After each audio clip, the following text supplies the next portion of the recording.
வணக்கம்.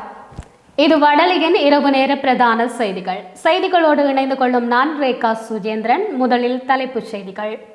எதிர்வரும் 2028ஆம் ஆண்டும் தமது அரசாங்கமே ஆட்சியை அமைக்கும் என ஜனாதிபதி அனுரகுமார திசாநாயக்க தெரிவிப்பு.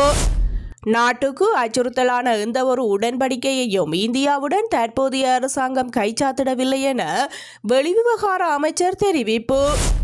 வைத்தியர் சத்தியமூர்த்தியை யாழ் போதனா வைத்தியசாலை பொறுப்புகளில் இருந்து அகற்றுமாறு நாடாளுமன்ற உறுப்பினர் அர்ச்சுனா கோரிக்கை. இந்தியாவின் சத்தீஸ்கர் மாநிலத்தில் கோழியை உயிருடன் விழுங்க முயற்சித்த நபர் மூச்சு திணறி உயிரிழப்பு. தொடர்பான விரிவான செய்திகள். எதிர்வரும் 2028ஆம் ஆண்டும் தமது அரசாங்கமே ஆட்சியை அமைக்கும் என ஜனாதிபதி அனுரகுமார திசாநாயக்க பகிரங்க அறிவிப்பு ஒன்றை விடுத்துள்ளார். விசேட அறிக்கை ஒன்றை நாடாளுமன்றத்தில் விடுத்து இன்று கருத்து தெரிவிக்கும் போதே அவர் இந்த கோரிக்கையை விடுத்துள்ளார். 2028ஆம் ஆண்டுக்குள் வெளிநாட்டு கையிருப்பை 15.1 பில்லியன் அமெரிக்க டாலர்களாக அதிகரிப்பதே அரசாங்கத்தின் நோக்கம் எனவும் அவர் கூறியுள்ளார். அத்துடன் 2028ஆம் ஆண்டு இடம்பெற்ற நிலைமை மீண்டும் நாட்டில் ஏற்படாது எனவும் ஜனாதிபதி நம்பிக்கை தெரிவித்துள்ளார்.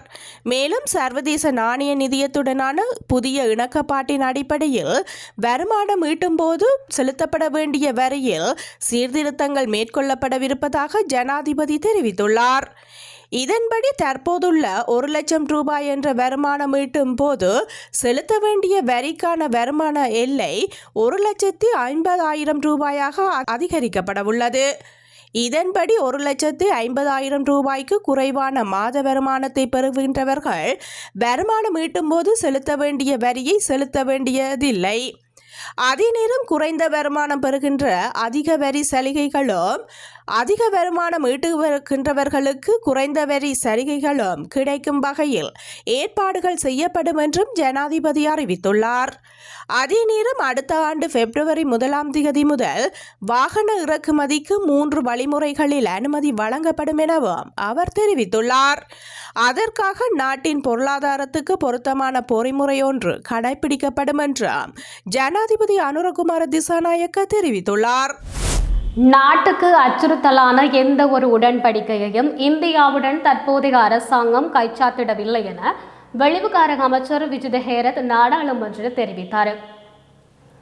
இந்தியாவுடன் அரசியல் மற்றும் பொருளாதார ரீதியில் பிணைப்புகளை ஏற்படுத்திக் கொண்டால் நாட்டுக்கு அச்சுறுத்தலான எந்த ஒரு உடன்படிக்கையையும் இந்தியாவுடன் தற்போதைய அரசாங்கம் கைச்சாத்திடவில்லை என வெளிவிவகார அமைச்சர் விஜித ஹேரத் நாடாளுமன்றத்தில் தெரிவித்தார்.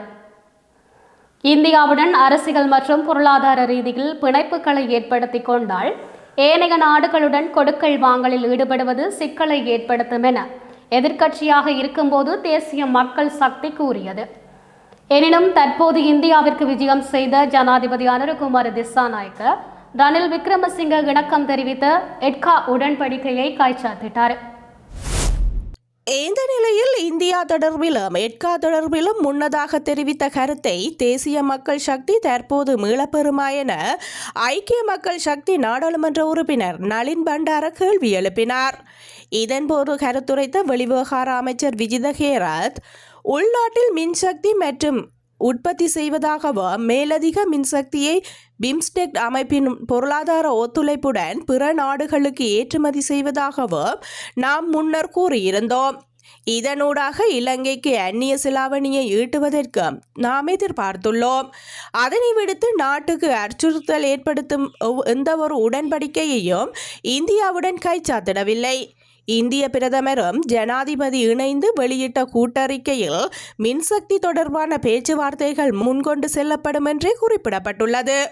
எனவே நாட்டை காட்டிக் கொடுக்கும் எந்த ஒரு உடன்படிக்கையையும் கைச்சாத்திடவில்லை என வெளிவிவகார அமைச்சர் விஜித ஹேரத் தெரிவித்தார். வைத்தியர் சத்தியமூர்த்தியை யாழ் போதனா வைத்தியசாலை பொறுப்புகளிலிருந்து அகற்றுமாறு நாடாளுமன்ற உறுப்பினர் அர்ச்சுனா கோரிக்கை விடுத்துள்ளார். நாடாளுமன்றத்தில் இன்று உரையாற்றிய போதே அவர் இந்த கோரிக்கையை முன்வைத்துள்ளார். யாழ் போதனா வைத்தியசாலையில் 3 வருடங்களுக்கு முன்னர் எந்தவித ஒப்பந்தங்களுமின்றி 170 இளைஞர் யுவதிகள் சேவையாளர்கள் வேலைக்கு அமர்த்தப்பட்டுள்ளனர். அவர்களுக்கு மாதம் 10,000 ரூபாய் சம்பளம் ஒதுக்கப்படும் என தெரிவித்த நிலையில் குறித்த தொகை 5 மாதங்களே வழங்கப்பட்டிருந்தது. இது ஒரு மிலேச்சத்தனமான குற்றம் என்றும் அவர் குறிப்பிட்டுள்ளார். இந்த நிலையில் குறித்த விடயம் தொடர்பில் போராட்டத்தில் ஈடுபட்ட பணியாளர்களுக்கு சுகாதார அமைச்சர் வாய்மொழி மூலம் வாக்குறுதிகளை வழங்கியிருந்துள்ளார்.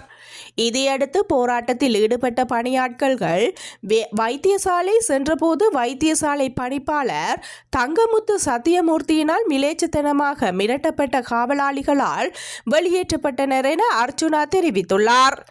இதன்போது அவர்கள் தன்னுடன் தொடர்பு கொண்டு தீர்வினை பெற்றுத்தருமாறு கோரிக்கை விடுத்திருந்தனர்.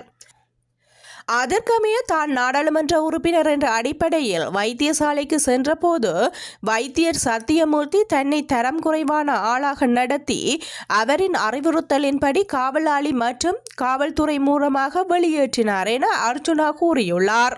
அது தவிர தனக்கு எதிராக வழக்கும் பதியப்பட்டுள்ளதாகவும் இதுவரை தனக்கு எதிராக 19 வழக்குகள் உள்ளதாகவும் தமிழர்களுக்காக நெஞ்சில் சூடு வாங்கவும் தயார் எனவும் அவர் குறிப்பிட்டுள்ளார். இதன்போது அவர்கள் தன்னுடன் தொடர்பு கொண்டு தீர்வினை பெற்றுத்தருமாறு கோரிக்கை விடுத்திருந்தனர். அத்துடன் முன்னாள் அமைச்சர் டக்ளஸ் தேவானந்தா, எதிர்க்கட்சித் தலைவர் சஜித் பிரேமதாச மற்றும் யாழ் போதனா வைத்தியசாலையின் பணிப்பாளர் சத்தியமூர்த்தி ஆகியோரை கடுமையாக தாக்கி பேசியிருந்தார்.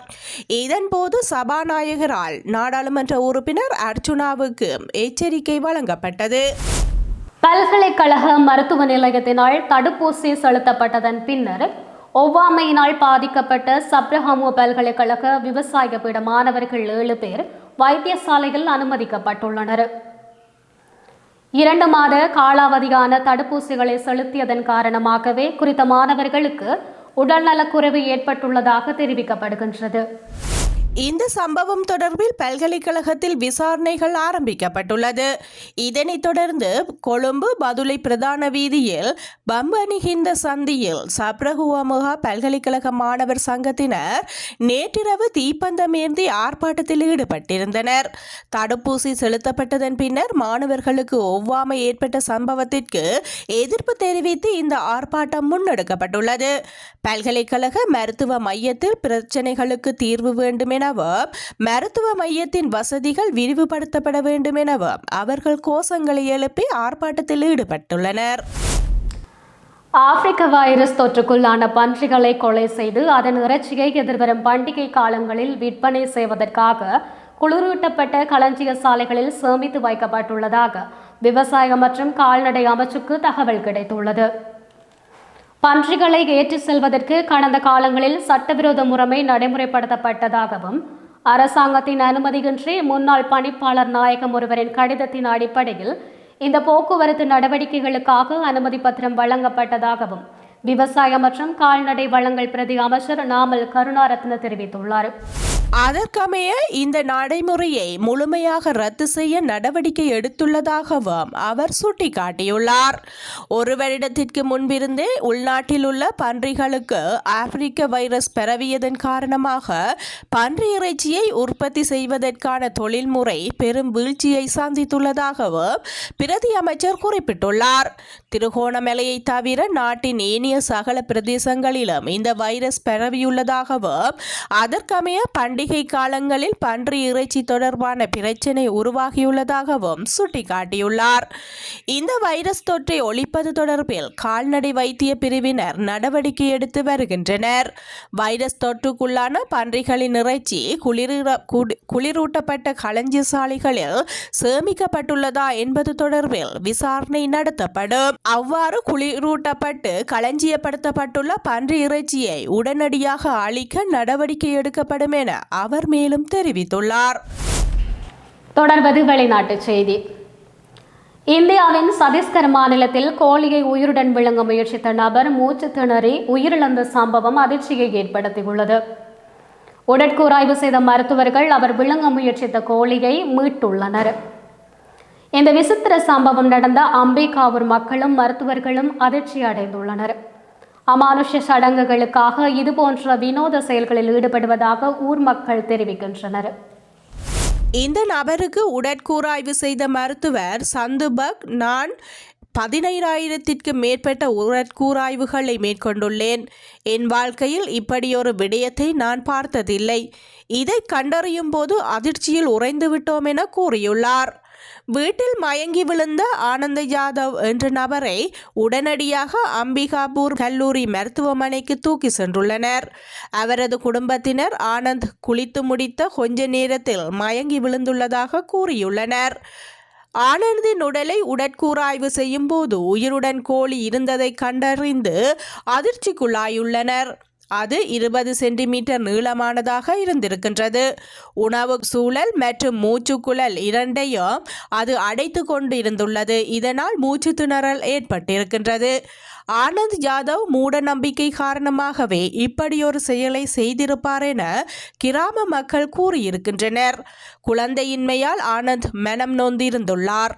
அதற்காக உள்ளூரில் உள்ள மந்திரவாதியை சந்தித்துள்ளார். அவர் தந்தையாவதற்கான அமானுஷ்ய சடங்கின் பகுதியாகவே அவர் கோழியை விழுங்கியதாகவும் சில உள்ளூர்வாசிகள் தெரிவிக்கின்றனர். போலீசார் ஆனந்த் யாதவ் மரணம் குறித்து விசாரணைகளை மேற்கொண்டு வருகின்றனர். மத்திய ஆப்பிரிக்காவின் கொங்கோ நாட்டிலிருந்து ஃபெமி ஆற்றினூடாக அண்டை நாட்டிற்கு 100 பேருடன் பயணித்த படகு விபத்துக்குள்ளானதில் 25 பேர் பலியாகியுள்ளனர்.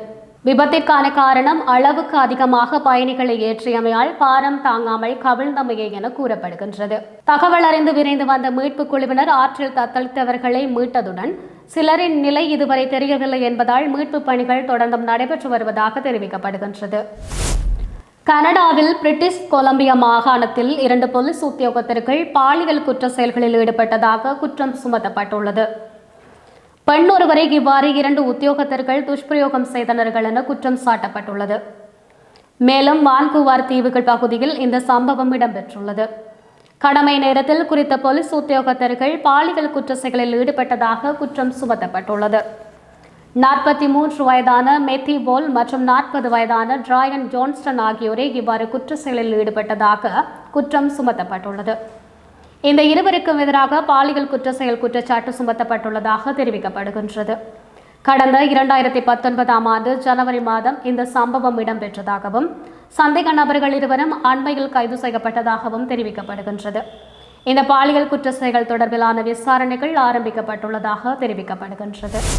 இத்துடன் வடலியின் இரவு நேர பிரதான செய்திகள் நிறைவு பெறுகின்றன. மீண்டும் நாளை சந்திப்போம். வணக்கம்.